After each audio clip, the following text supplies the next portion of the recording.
Abra sua Bíblia no Evangelho escrito por Marcos. Marcos, que na sequência dos 4 evangelhos que abre o que nós conhecemos como o Novo Testamento, ele é o segundo dos evangelhos.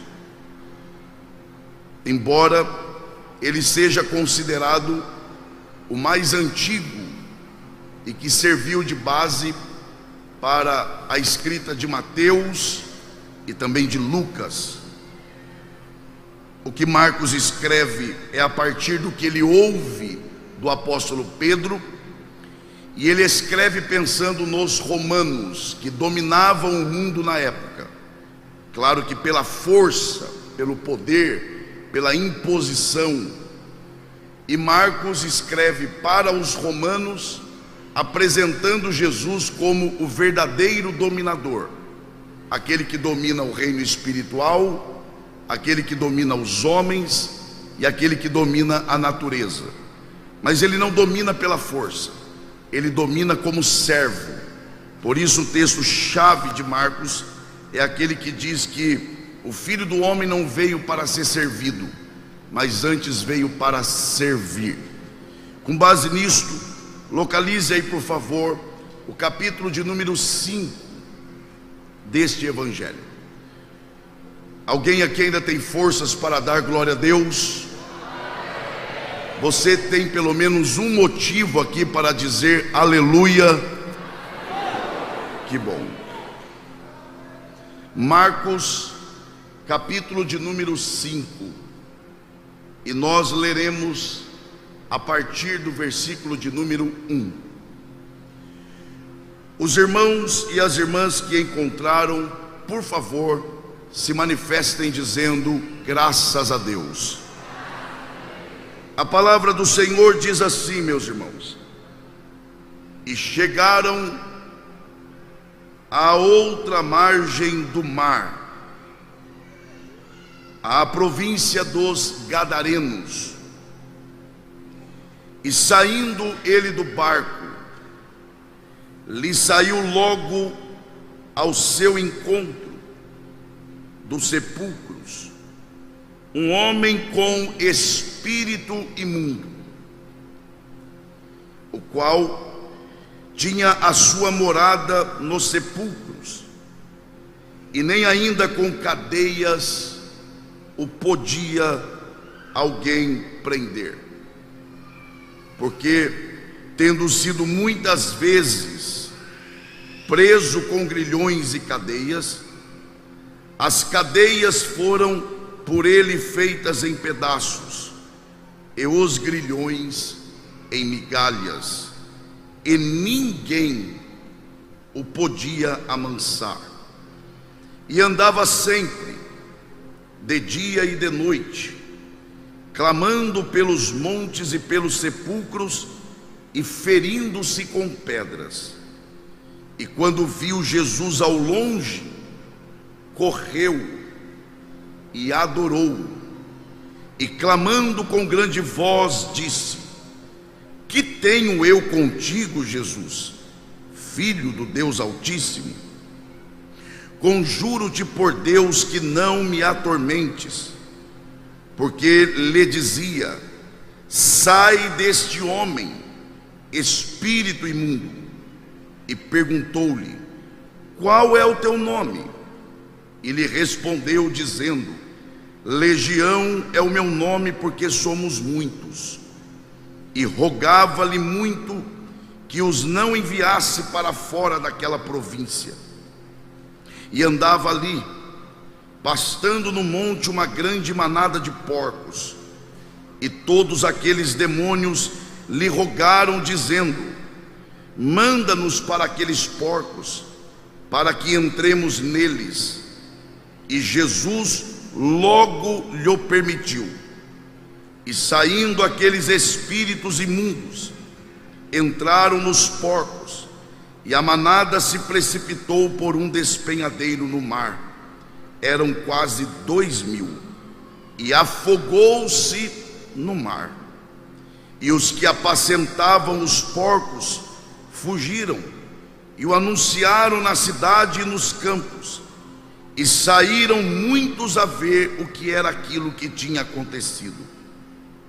E foram ter com Jesus, e viram o endemoniado, o que tivera a legião, assentado, vestido e em perfeito juízo, e temeram.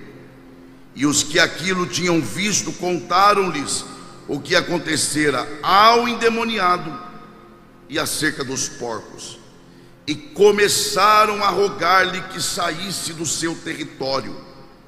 E entrando ele, isto é, Jesus, no barco, rogava-lhe o que fora endemoniado, que o deixasse estar com ele. Jesus, porém, não lhe permitiu, mas disse-lhe: vai para a tua casa, para os teus, e anuncia-lhes quão grandes coisas o Senhor te fez, e como teve misericórdia de ti. E ele foi e começou a anunciar em Decápolis quão grandes coisas Jesus lhe fizera, e todos se maravilhavam. E só os que podem digam amém.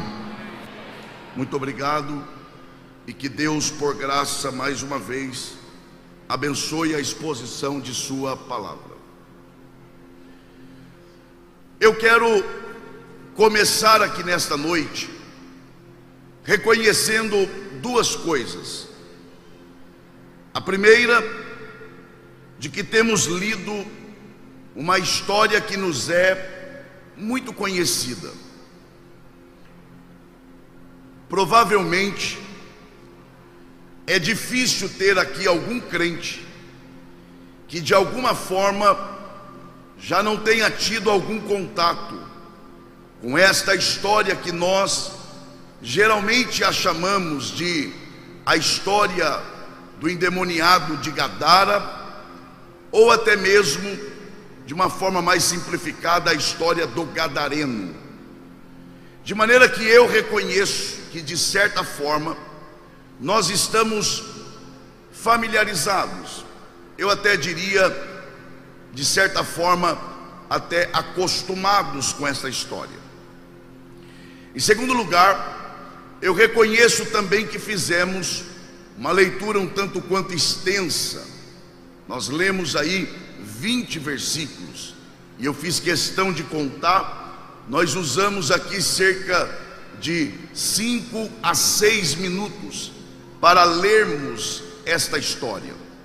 Porém, ler a Bíblia nunca é demais, e isso também nos favorecerá, primeiro, na tentativa de entendermos as razões pelas quais Marcos nos conta esta história da maneira com que ele nos conta. E em segundo lugar, também nos ajudará na tentativa de encontrarmos os objetivos e extrairmos as devidas lições desta história. Agora, para você que me ouve, se queremos de verdade, pelo menos tentar entender esta história corretamente, é preciso trilhar pelo caminho correto da interpretação desse texto. E o primeiro passo, por incrível que pareça, não é olhar para o capítulo 5, não. Na verdade, o primeiro passo nesta direção é desconstruirmos a ideia errada, a ideia equivocada de que essa história ela começa no capítulo 5. Não, essa história ela não começa no capítulo 5. A verdade é que esta história ela começa no capítulo anterior, isto é, no capítulo de número 4. Se queremos de verdade entender A razão pela qual Deus nos traz aqui no que diz respeito à sua palavra, é preciso darmos uma atenção especial a isso. Esta história, a história do gadareno, ela só será bem compreendida se entendermos que ela começa no capítulo 4. O que é que está acontecendo no capítulo 4? E o que é que está acontecendo no capítulo 5? Se você olhar com atenção, você perceberá que há um contraste, há uma diferença de cenário. Qual é essa diferença? Qual é este contraste? O capítulo 4 nos mostra Jesus pregando a uma grande multidão. Então observem, no capítulo 4, Jesus é apresentado pregando, ensinando a um número expressivo de pessoas. Já no capítulo de número 5, nós encontramos um cenário diferente. Jesus em uma cidade que o rejeita, que o expulsa, e lá encontramos Jesus alcançando um homem. Primeiro, um homem que não conhece Jesus. Segundo, um homem que não convidou Jesus para ir lá. E terceiro, um homem que vivia à margem da sociedade. Então, para você que está atento, olha o contraste. Capítulo 4, Jesus falando a uma multidão. Capítulo 5, Jesus indo em direção a um homem que vivia excluído, que vivia fora do convívio da sociedade. Aqui é preciso dar um destaque, e não se preocupe que nós vamos chegar lá. Aqui é preciso dar um destaque especial. Primeiro, a título de entendermos esse texto, e segundo, para fortalecer a nossa fé cristã, o fato de que, embora Jesus estivesse na condição de homem, todavia Jesus nunca, eu repito essa expressão, Jesus nunca deixou de ser Deus. É verdade, ele está na condição de homem, é verdade, mas isto não quer dizer que ele deixou de ser Deus.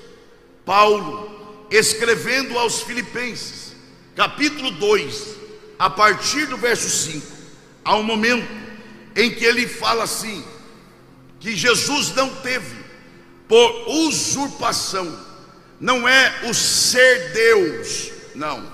Ele diz que Jesus não teve por usurpação o ser igual a Deus.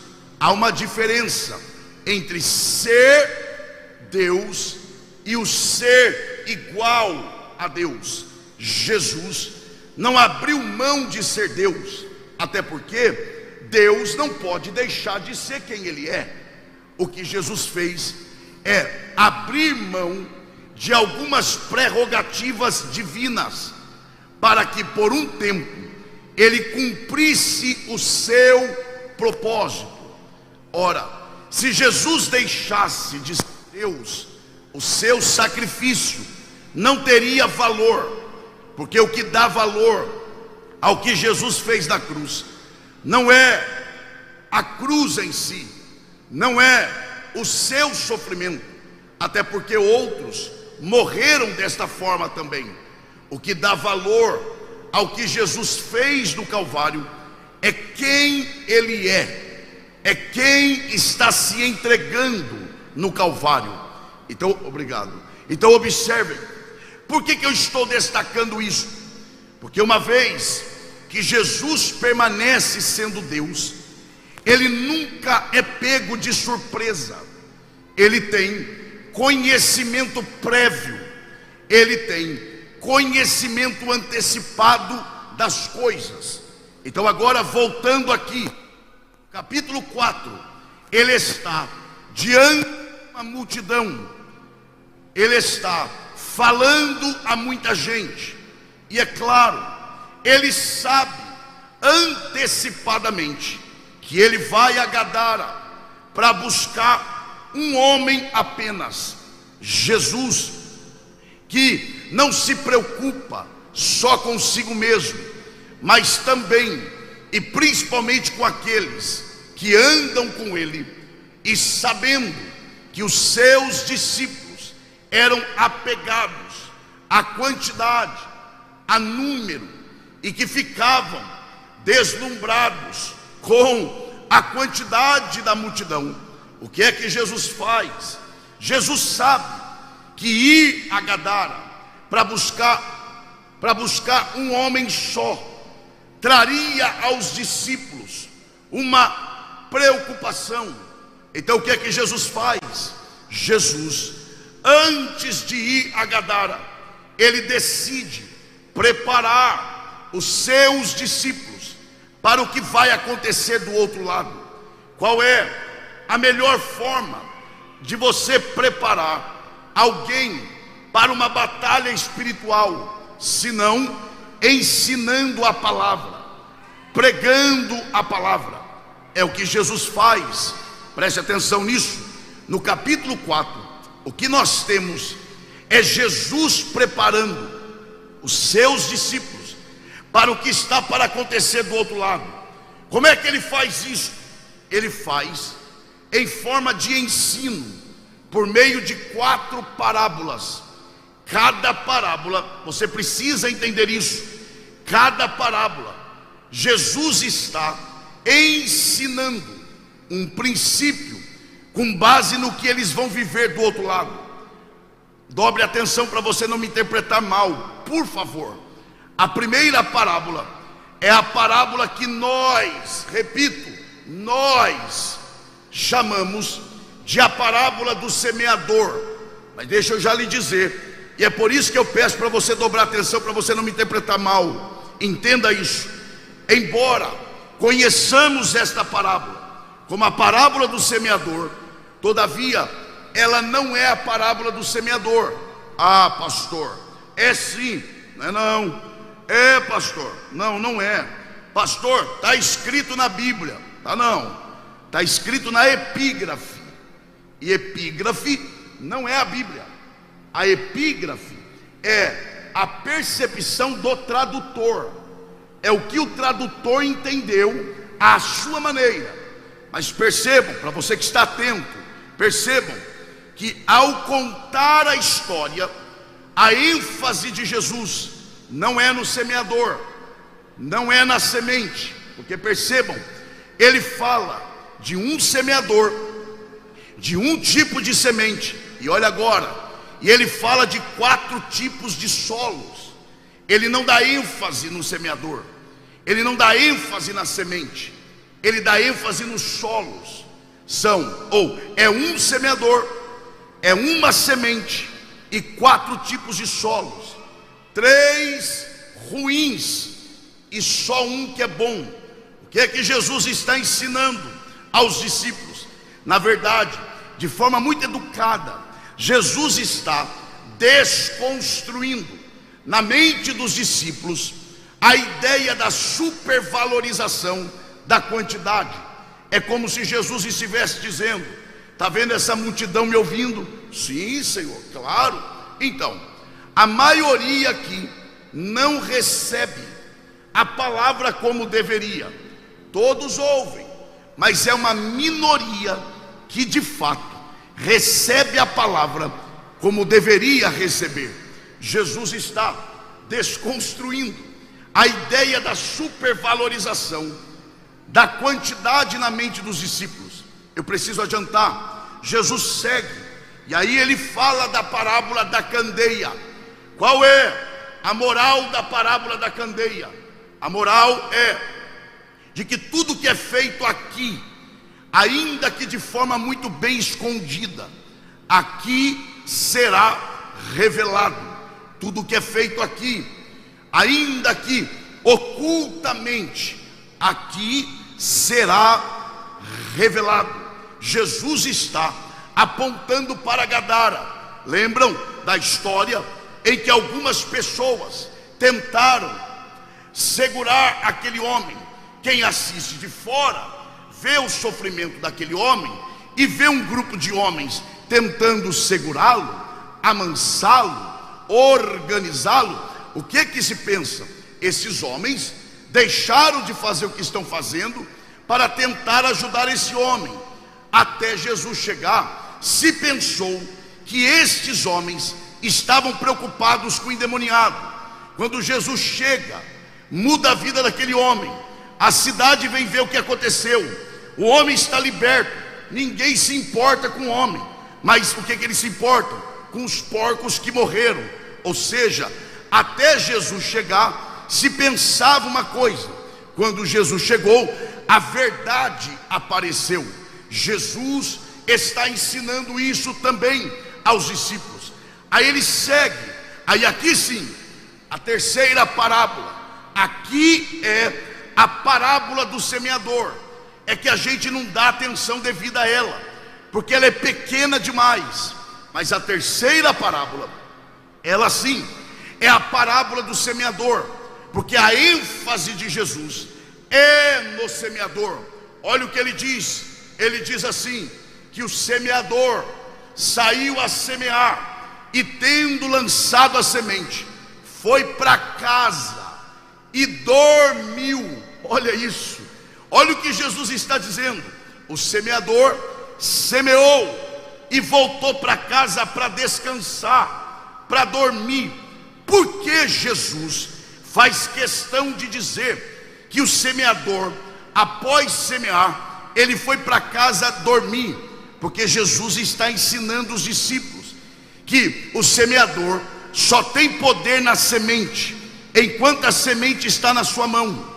Depois que ele lança na terra, só tem um ser que é capaz de potencializar uma semente para brotar muitos frutos. Quem é este? Paulo depois explica, quando ele diz, escrevendo à igreja que estava em Corinto: eu plantei, Apolo regou, e o que vocês fizeram? Aguardamos. Por quê? Porque o máximo que eu posso fazer é plantar e regar, mas quem dá o crescimento é aquele que dá semente a quem semeia. Ou seja, Jesus está preparando os discípulos para o que vai acontecer do outro lado. E aí Jesus encerra esta série de estudos preparatórios aos discípulos, falando da parábola do grão de mostarda. Qual é a lição da parábola do grão de mostarda? A lição é que o seu estágio inicial é pequeno, quase invisível, até desprezível pelo tamanho, mas quando cresce, é uma árvore frondosa, e até quem não quer ver tem que parar, olhar para a árvore e dizer: é verdade, o que começou pequeno hoje se tornou algo grande, algo extraordinário.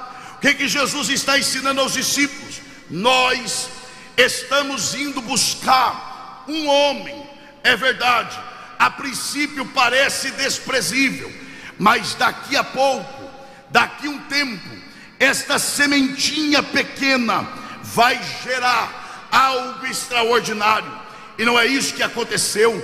Dias ou tempos depois, Jesus foi em Decápolis, e lá já estavam 5.000 pessoas que conheciam sobre Jesus e criam em Jesus. Começou com um gadareno e resultou numa igreja de 5.000 pessoas. Aí, para adiantarmos, Jesus então, agora, ciente de que os seus discípulos estão prontos, ele olha para os seus discípulos e diz: passemos para o outro lado.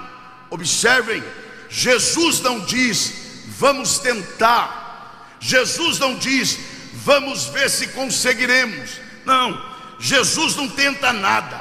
Jesus, ele faz. Se ele decidiu fazer, ele não tenta fazer, ele pega e faz. Entraram no barco, lá vão eles. Imagine a cena aí, lá vão eles, atravessando o mar ou o lago, como você quiser. Lá vão, no meio do trajeto, uma tempestade. Estudiosos dizem que aquele período do ano não era período de tempestade naquele lago, o que dá a entender que possivelmente, com base no que acontece do outro lado em Gadara, possivelmente aquilo foi uma tentativa de Satanás em impedir Jesus de chegar. Mas olha como começa o capítulo 5 do que nós lemos: e chegando do outro lado. Ou seja, tudo que Jesus quer fazer, ele faz. Pode se levantar demônio, pode se levantar o próprio Satanás, pode se levantar o inferno, mas se Jesus falou que vai chegar, então vai chegar. Levante uma de suas mãos aos céus e aproveite essa oportunidade e grita isso. Diga assim: tudo. Não, isso não é gritar, diga: tudo que Jesus quer fazer, ele faz. Chegaram do outro lado. Acompanhe, eu não vou cansar vocês. Chegaram do outro lado. E aí o verso 2 é significativo, porque observe o que Marcos nos informa. O verso 2, Marcos diz assim: e saindo. Você pode dizer isso bem forte, diga: e saindo. Só mais uma vez, diga: saindo. Observem, por que Marcos não coloca o verbo assim, ó, e logo saiu do barco? Não. Ou, e Jesus saiu do barco? Não. Ele coloca o que na língua portuguesa, aliás, o maranhense é conhecido como quem fala o melhor português do Brasil, né? Ele coloca naquilo que a língua portuguesa chama de gerúndio, que é o ato contínuo, é o que está sendo feito. Olha como ele coloca, presta atenção. Ele diz assim, ó, e saindo. Em outras traduções diz, e descendo. Por que ele faz isso? Porque ele é um escritor extraordinário. O que ele está fazendo? Ele está utilizando-se da sua capacidade para estimular a capacidade que Deus deu ao homem de imaginar a cena, de ver o cenário. Qual é o cenário aqui? Lá vem o barquinho de Jesus, parou. Quando parou, imagina a cena. É isso que Marcos está fazendo. E saindo, é para a gente imaginar o ato de Jesus sair do barco. E saindo, é mais ou menos isso. E colocando ele os pés no lugar. Aí ele continua: imediatamente saiu um homem correndo dos sepulcros e veio na direção de Jesus, correndo. O que ele vai fazer?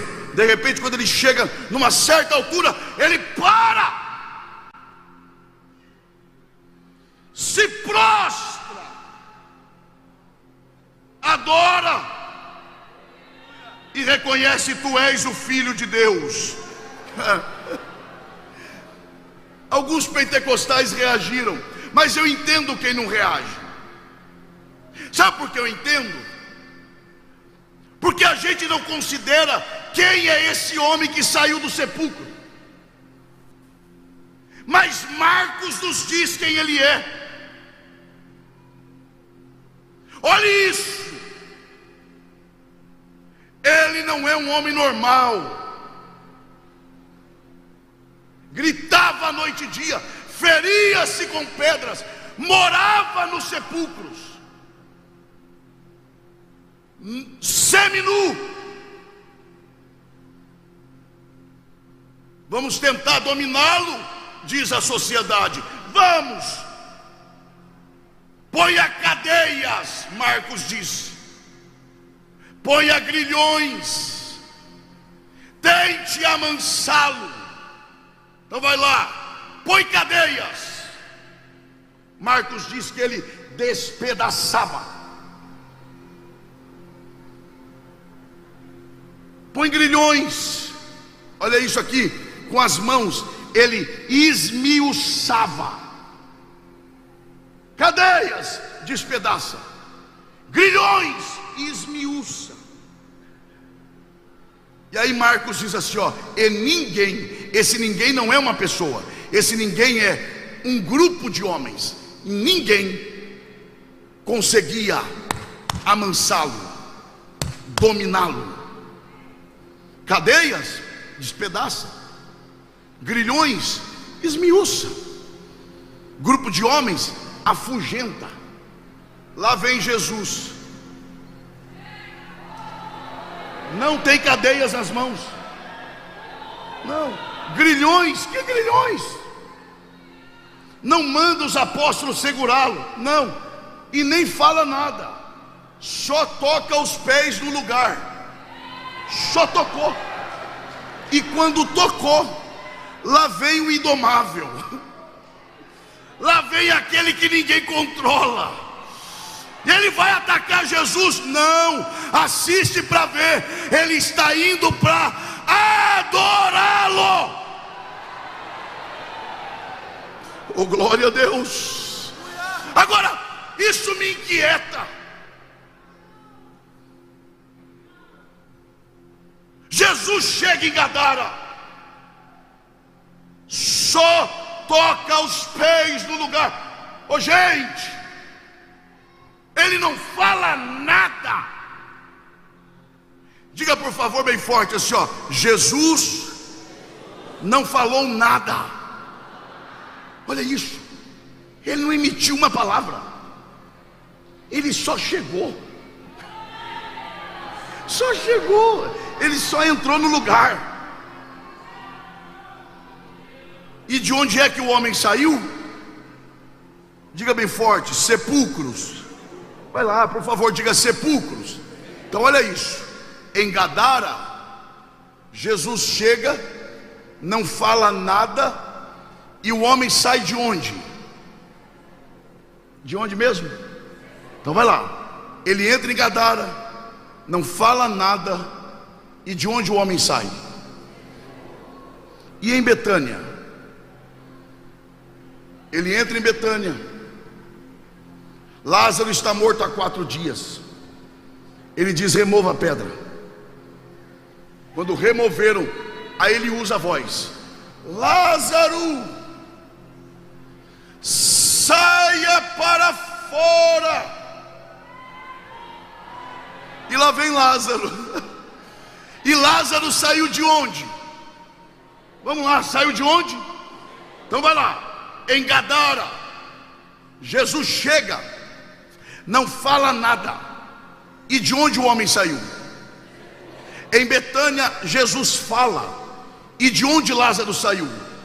Vocês percebem que as ações são distintas, mas o efeito é o mesmo. Em um lugar ele não fala e o homem sai do sepulcro. No outro lugar ele fala e Lázaro sai do sepulcro. Em um lugar ele não fala, acontece. No outro lugar ele fala e acontece a mesma coisa. Por quê? Ora, porque Jesus e sua palavra é a mesma coisa. Ele estando no lugar, falando ou não, algo de extraordinário acontece. Isso mesmo, levante uma de suas mãos aos céus. É possível que assim como muitos, você está aqui desde a tarde e você esteja dizendo: Deus ainda não falou comigo de forma direta. Fica em paz, porque Ele falando ou não, algo vai acontecer, porque Ele está aqui. Quem reconhece essa verdade, levante a mão e dê um brado de glória.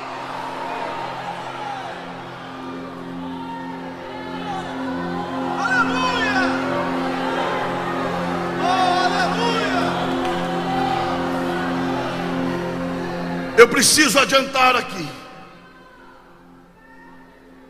Outra coisa que me impressiona, aliás, outra coisa que me intriga.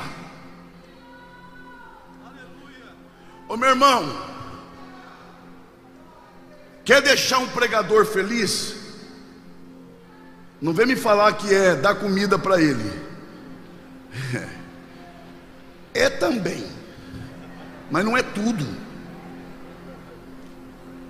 Pregador fica feliz com o quê? Com a oportunidade para pregar. Quem ensina, como é que você deixa ele feliz? Dá oportunidade para ele ensinar. Jesus é tanto pregador quanto mestre. Então o que ele gostava de fazer?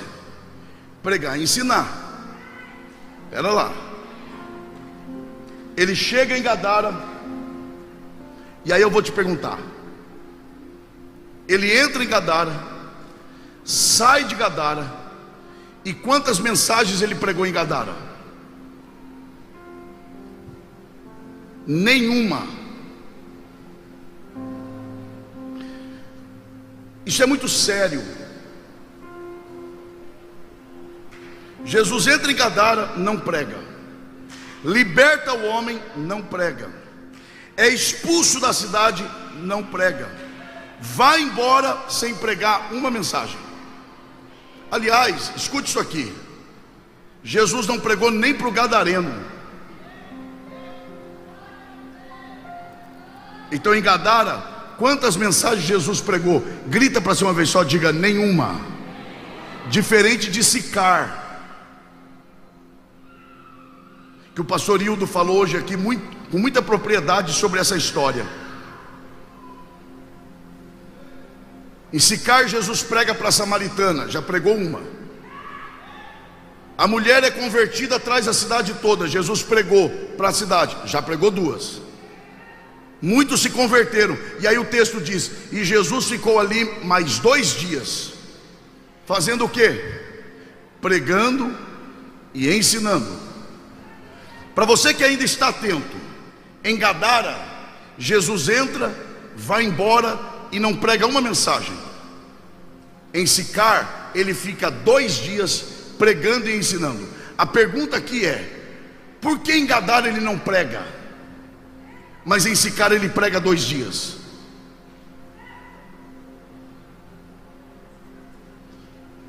Sabe por quê? Porque Jesus não trabalha com quem não quer trabalhar com Ele. Jesus não fala com quem não quer ouvir. Jesus não é mendigo de atenção. Jesus não fica implorando a sua atenção, tipo assim: me adora, me adora. Tem gente que acha que se ele não adorar, Jesus fica triste depois do culto. Você está de brincadeira comigo, meu irmão. Você adorando a Ele ou não, Ele é quem Ele é. Quem perde por não adorar é quem não adora. Eu fico vendo umas coisas, pastor implorando para o povo vir para a oração. Pelo amor de Deus, venha orar, vamos evangelizar. Eu imagino Jesus do lado dizendo: não entendeu nada. Eu não imploro o serviço de ninguém. Trabalha quem quer, faz quem quer. Lá vai a multidão, Jesus entrando em Jerusalém e a multidão gritando: Hosana, Hosana, bendito é o que vem em nome do Senhor. E os discípulos animados com aquilo. Jesus falou: vocês estão animados com isso? Não se admirem, porque se estes não clamarem, as pedras clamarão. Se você não fizer, tem quem faz. A missão não é da igreja, a missão é de Deus, confiar da igreja. Então se eu faço, dá certo. Se eu não faço, vai dar certo do mesmo jeito, porque a obra é de Deus. Quem reconhece essa verdade, levante a sua mão e dê o melhor glória a Deus que você pode. Eu vou adiantar aqui.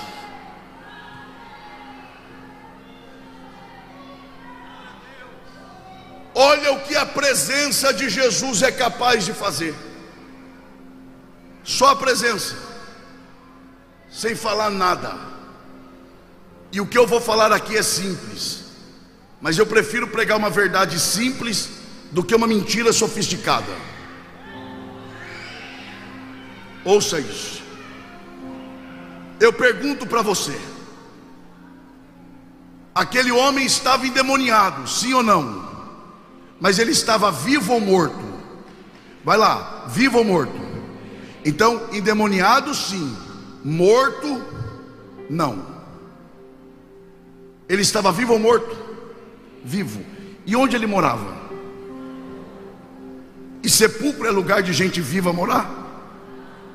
Então ele estava morando aonde? Muda isso aí. Diga: no lugar errado. Ele estava morando aonde? Diga mais forte: no lugar errado. Quando Jesus chegou, de onde ele saiu? Diga: do lugar errado. E para onde ele veio? É isso que a presença de Jesus faz. Quando ele de verdade chega no lugar, tudo que está no lugar errado volta para o lugar certo. Tudo que está desajustado é reajustado. Você ainda quer a presença de Jesus na sua casa? Então se prepare, porque vai ter movimento dentro da sua casa. Porque o que estiver fora do lugar vai voltar para o lugar.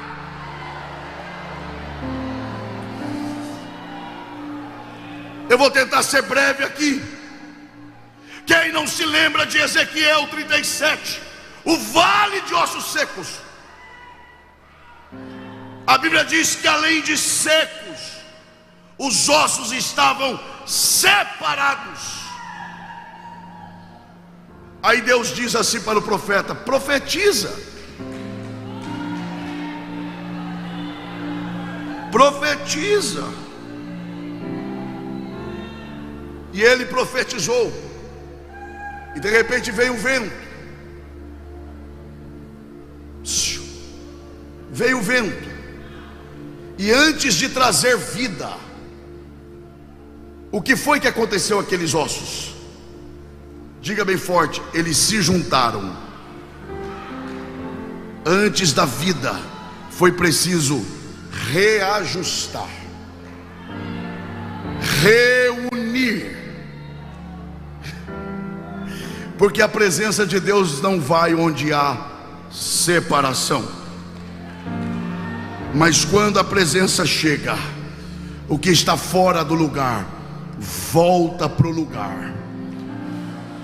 Oh, glória a Deus. Me permita falar isso, pastor Raul, e me dirijo ao senhor com muito respeito. Eu já começo a encerrar aqui.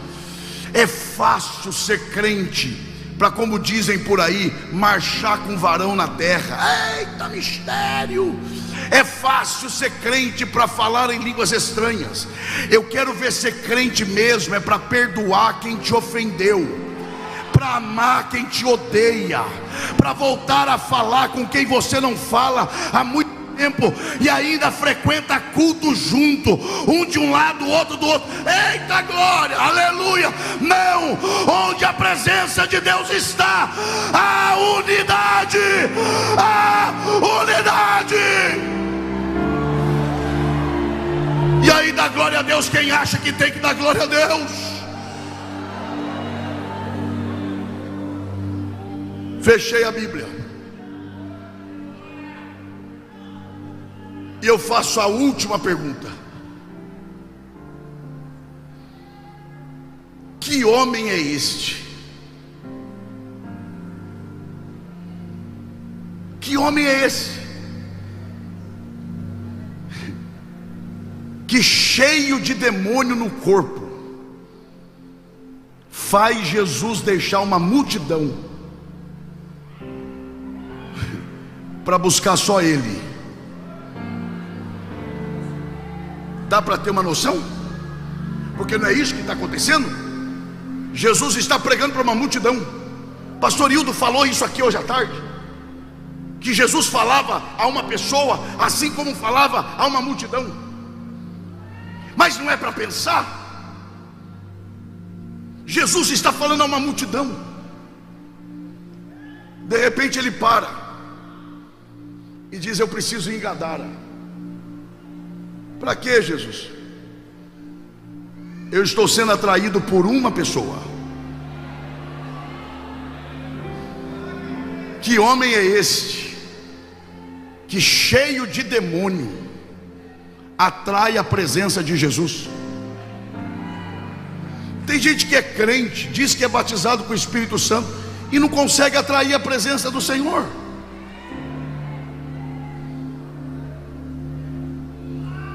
Mas que homem é esse que faz Jesus agir como aquele pastor que deixa 99 guardada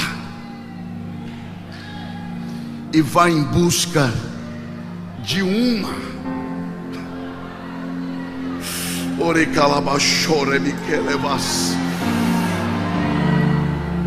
Escute o que eu vou dizer, eu não vou me estender. O que é que esse homem tinha que fez Jesus ir até ele? Quem ainda me ouve aqui, diga amém. O que é que esse homem tinha? Diga bem forte, mas bem forte, para ser uma vez só, para a gente ganhar tempo. Diga assim: Jesus. Não, isso não é forte, gente. Diga: Jesus não erra nas suas escolhas. O que é que esse homem tem? Ô meu irmão, é claro que Jesus olhou de longe e pensou: se este homem, cheio de demônio, grita noite e dia, se fere com pedra e perturba a paz das pessoas, imagine esse homem cheio do Espírito Santo. É para lá que eu vou. Eu não consigo entender uns crentes, quando era do mundo, era o mais bagunceiro de todos, virava o negócio no avesso, aí vem para a igreja: eu vou ficar no meu canto. Não. Deixa o Senhor te encher nessa noite. Deixa o Senhor te encher nessa noite. Quem está entendendo a voz de Deus aqui nesse lugar?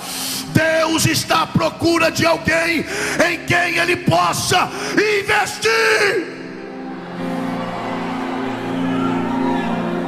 Este homem era o homem da segunda milha.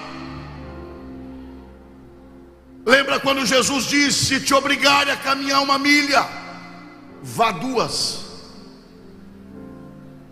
Uma milha era uma lei romana que obrigava os judeus a caminharem carregando a bagagem dos romanos por uma milha.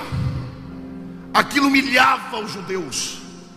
Aí Jesus vem e diz assim: se te obrigarem a caminhar uma, o que ele vai dizer? Não vai uma não, vá duas. Porque a primeira é da lei, a segunda é da graça. A primeira é fazer o que te mandam, a segunda é fazer além do que te mandaram fazer. Jesus falou para aquele homem: vai pregar na sua casa, prega para a sua família. ele sai dali como quem diz: tudo bem, eu posso até pregar na minha casa, mas o que o senhor fez por mim é grande demais, e eu não posso ficar pregando só em casa não. Eu vou pregar em casa e vou pregar em mais 10 cidades.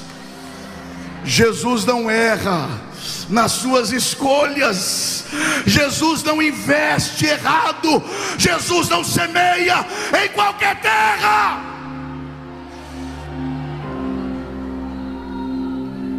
Quem é esse homem? Esse homem é alguém que antes mesmo que Jesus o encontrasse, a graça já o preservava. Quer ver que é verdade?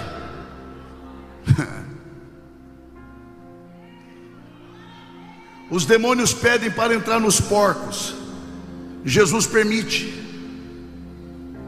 Tinha cerca de 2.000 porcos, põe aí 2.000. Então quantos porcos ficaram endemoniados? 2.000. Então tinha para cada porco no mínimo quantos demônios? 1. Então tinha no mínimo quantos demônios ali? É conta, 2.000. Assim que entraram nos porcos, o que os porcos fizeram? Se mataram. Por que vocês acham que aquele homem se feria com pedras? O que ele estava tentando fazer? Se matar. Por que Deus permite que 2.000 porcos se matem, mas aquele homem se fere com pedras e não morre? E não morre. Por quê?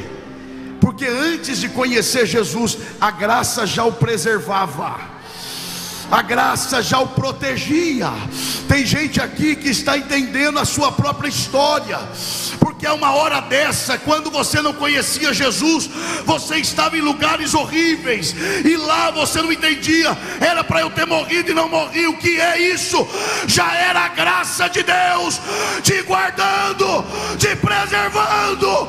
Oh glória! Quem reconhece isso, com a permissão do pastor da igreja, esteja em pé, adorando ao Senhor.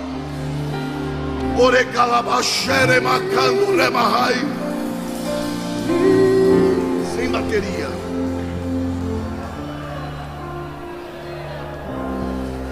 Onde está a mão que você levanta para adorar ao Senhor? Com respeito, é claro. Não toque no seu irmão.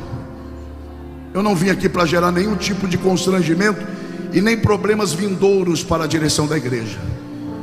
Mas esta mão, estenda na direção da pessoa que está perto de você e diga para ela: você só está aqui com vida porque a graça tem te preservado.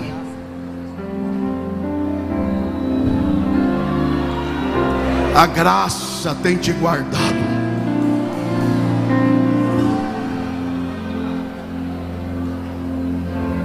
Eu vou encerrar para nós orarmos. Pastor Raul, Pastor Cavalcante, com muito respeito eu me dirijo aos senhores. Quem não ia querer um membro desse na igreja? Um testemunho desse? Você manda ele pregar na casa dele, ele prega em 10 cidades.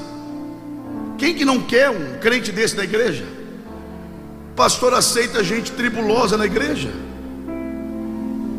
Aceita tanto que tem gente que nem entende e fala: não sei por que o pastor insiste tanto com aquele irmão. Se fosse eu, ainda bem que não é você. Não, se eu fosse o pastor, por isso que não é você.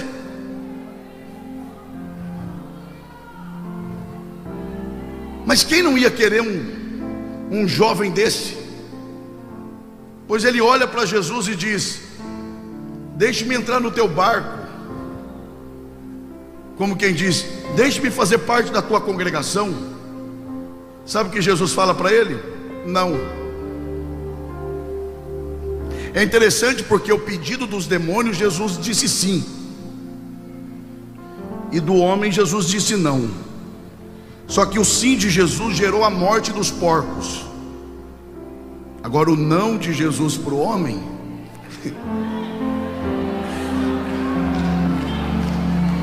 Todo não de Jesus é acompanhado de um mas. Os discípulos perguntaram: é neste tempo que o Senhor vai restaurar o reino a Israel? Não vos compete saber o tempo, mas, isso eu não vou dizer para vocês, mas eu vou dar algo melhor do que isso para vocês. Quem é que andava no barco com Jesus? Os apóstolos. O que significava andar no barco de Jesus?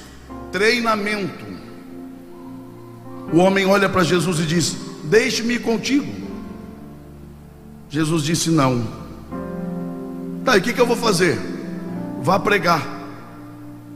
É interessante porque essa ordem, vai pregar, Jesus só deu para os discípulos depois da ressurreição, porque eles estavam em treinamento. Mas para o gadareno, não, para que vir no meu barco? Pode ir fazer o que eu vou mandar ele fazer só depois. Por quê? Porque eles estão em treinamento. E eu, não, você já nasceu pronto, pode pregar. Jesus não erra nas suas escolhas. Jesus sabe a estrutura de cada um. Jesus conhece o coração. Tem gente, meu irmão, que o Senhor dá um pouquinho para ele, ele já se acha. Tem gente que morre afogado num pingo d'água. Já viu? Tem uns que é consagrado a diácono, ajoelha falando fino na consagração: obrigado, Senhor, aleluia. Quando levanta da consagração: aleluia, maravilha, oh glória. O que é, meu irmão? É capaz de dormir com a esposa, no outro dia da consagração a esposa acorda feliz da vida, porque agora o marido dela é diácono. Mal sabe ela que esse é o problema da vida dela. E ela acorda toda feliz, olha para o marido e diz: bom dia, meu amor. É capaz de ele falar: amor não, diácono fulano de tal. Você está com problema, meu irmão? É por isso que Jesus não dá asa para algumas ovelhinhas, porque Ele conhece o coração. Ele não erra nas suas escolhas. Ele sabe até onde você está disposto e pronto para ir por Ele. Mas Ele está à procura de terras férteis, as quais Ele possa semear sementes especiais, missionárias. Deus está à procura de alguém para Ele investir pesado nessa noite. Quem deseja que Deus invista em você, levante as tuas mãos e dê um brado de glória. Eu vou orar com vocês, mas com respeito. Olhe para a pessoa que está perto de você e diga: Deus está à procura de alguém em quem Ele possa investir.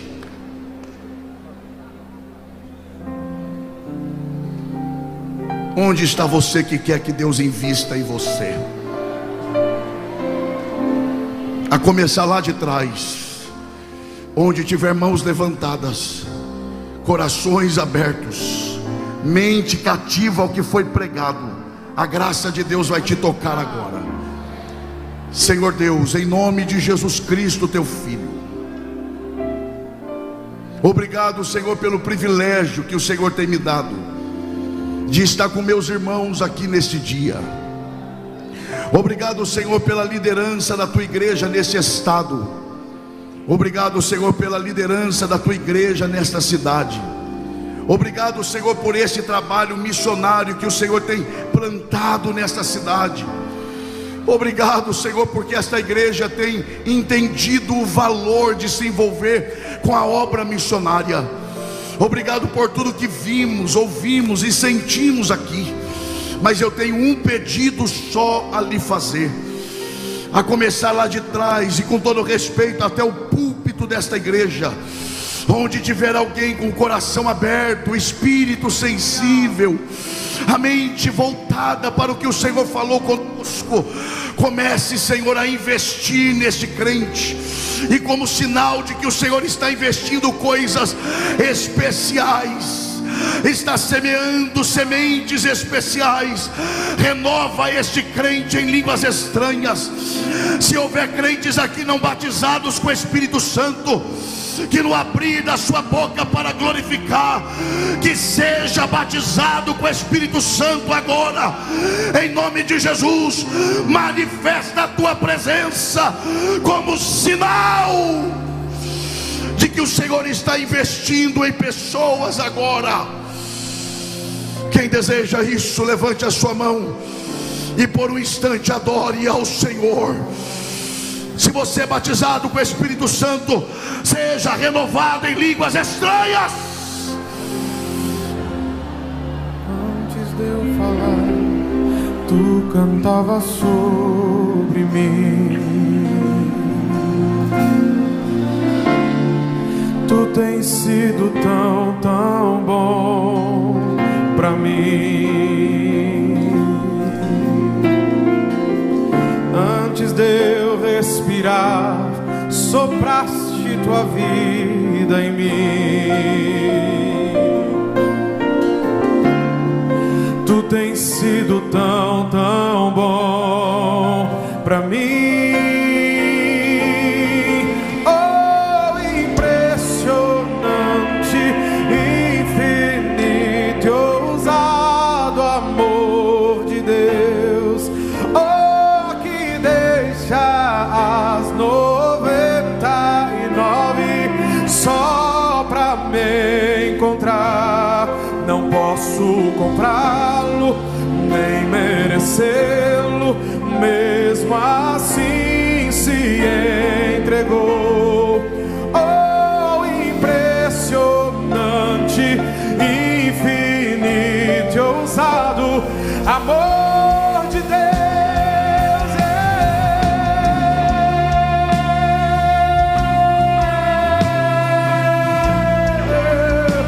Só os que estão impactados pelo amor de Deus, pela graça de Jesus por você, abra a tua boca para adorar, porque Ele vai te encher hoje aqui. Inimigo eu fui, mas teu amor lutou por mim. Tu tens sido tão, tão bom pra mim. Eu não tinha valor, mas tudo pagou por mim. Tu tens sido tão, tão, tão, tão, tão, tão bom pra mim. Oh, impressionante, infinito e ousado amor de Deus. Oh, que deixa as 99 só pra me encontrar. Não posso comprá-lo, nem merecê-lo, mesmo assim se entregou. Oh, impressionante, infinito e ousado amor, amor do Pai por você, por mim, por nós. Aleluia.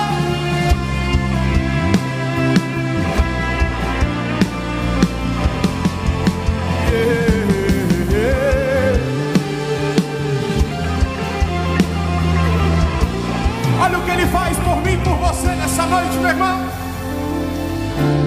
Traz luz para as sombras, escala as montanhas pra me encontrar.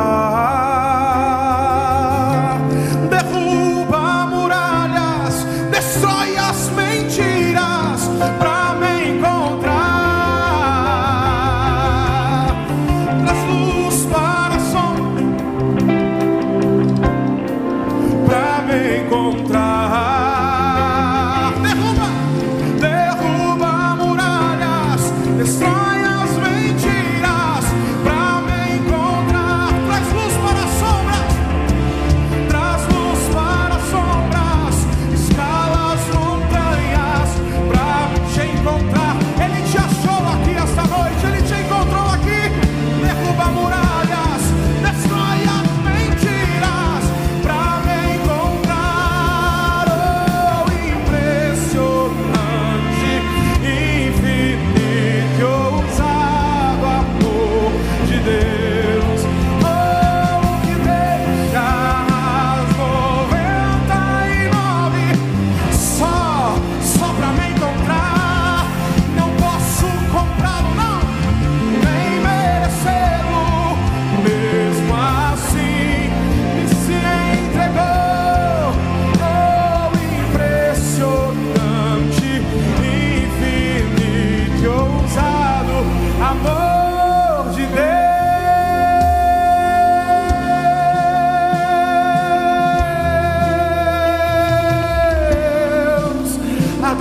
nessa noite, amém.